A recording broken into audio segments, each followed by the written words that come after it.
현재 북한에서는 남한의 정보가 퍼지는 것을 철저하게 차단하고 있죠. K-팝은 불순출 판물로 분류되어 시청과 청취가 금지되어 있고 언급조차도 하면 안 된다고 합니다. 남한 음악을 듣다 발각되면 수용소에 감금되기까지 하는데요. 하지만 이런 위험에도 불구하고 지금 북한에는 한류 바람이 불고 있다고 합니다. K-팝을 비밀리에 듣는 사람들이 점점 많아지자 북한 당국은 K-팝 대표 그룹 방탄소년단에 대해 황당한 주장을 펼치고 있는데요.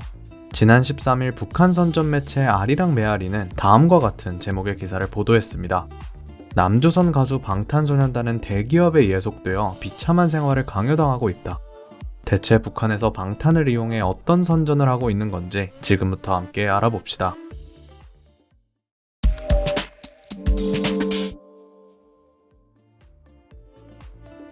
북한의 매체 아리랑 메아리는 방탄소년단을 향해 노예의 삶을 사는 불쌍한 남조선 가수들이라고 표현해 논란이 되었는데요.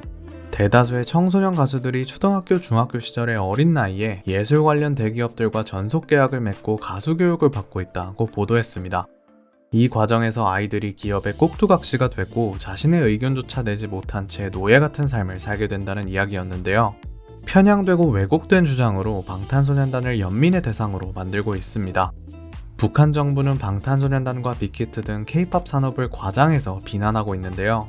북한이 남한보다 살기 좋고 평화로운 것이라는 것을 주민들에게 각인시키기 위해 방탄소년단을 비롯한 한국 가수들을 이용해 선전하는 것이죠. 북한의 황당한 주장은 이뿐만이 아닙니다. 이외에도 이들은 가혹한 훈련 과정에서 심각한 인간적 모욕과 고통을 당한다. 어린 여성 가수들의 경우 정치인과 기업인의 성접대까지 강요당한다고 전했습니다. 또한 많은 청소년 가수들이 정신적, 육체적 고통에 시달리며 철창 없는 감옥에서 살고 있다고 주장했는데요. 연예계의 어두운 단면만을 과장해서 표현하기도 했습니다. 남조선 가수들은 유서를 남긴 채 스스로 목숨을 끊고 있고 어릴 때부터 믿기 힘들 정도로 불공평한 계약에 묶여 훈련장에서 구금 생활을 당하고 있다.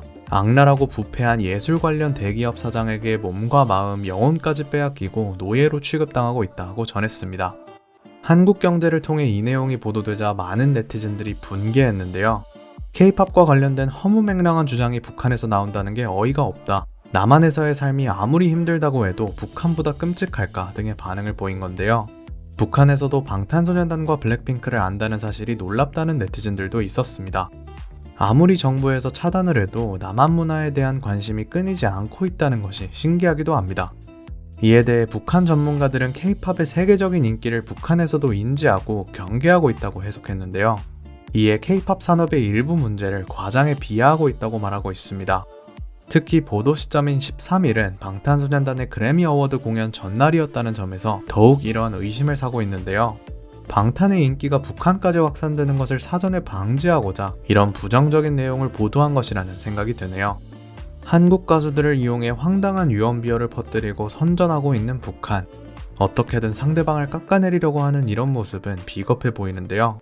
앞으로 더 이상 방탄 멤버들이 또 K-팝 아이돌들이 이런 정치적인 이슈에 이용되지 않기를 바랍니다.